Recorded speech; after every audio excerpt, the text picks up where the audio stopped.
I'd like to share with you an idea we have to bless Melbourne.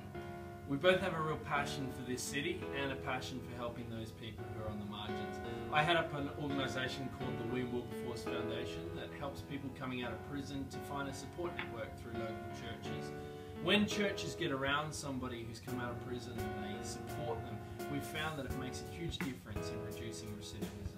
We also work with people who are struggling with addiction and those who are experiencing family breakdown. I work as a social worker in a busy hospital in a low socio-economic area. Every day I see people who are facing great difficulty and finding it difficult to meet even their most basic needs. And that's really given me an insight into the struggles that people can face here in the city of Melbourne. When we heard about the Bless Melbourne opportunity, we were really excited because only a few months ago God had laid a project on our heart. We were watching YouTube videos when we stumbled across this amazing video of these American comedians. In the video, they turned up to this community meals program and they decked the whole place out in such a beautiful way. When the homeless people that were there to be fed came in, they were blown away. It was amazing to see the look of shock and then just pure excitement and joy on their faces as they walked through the doors. It really seemed that, like, for a moment in time, that they weren't the outcasts, they weren't the disadvantaged, they weren't the marginalised, they were just people who deserved dignity and respect. So the waiters met them at the door and took them to their tables where they were served steak, and in this beautiful setting that was fit for a banquet.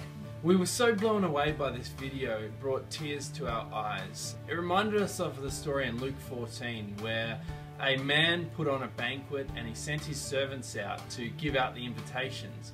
Everyone who he gave invitations to came back with excuses. So he sent his servants out to give out invitations to the poor, to the lame, to the crippled, to the blind, and he brought them all in for a wonderful banquet. We were so impacted that we wanted to create and run our own banquet for the homeless and those in need. Something that they would never forget. Through my work, I've had the privilege of visiting lots of programs where people are able to be fed in the community. What I've seen is that there's an incredible amount of hard work and effort that goes in from local people in the communities. So through the banquet, we not only want to put on this amazing 5-star banquet for homeless people, we also really want to bless those people who are doing this program week in, week out. If we were given the opportunity to bless Melbourne, we would love to work with at least 10 of these community meal programs in Melbourne to put on a banquet that they will never forget.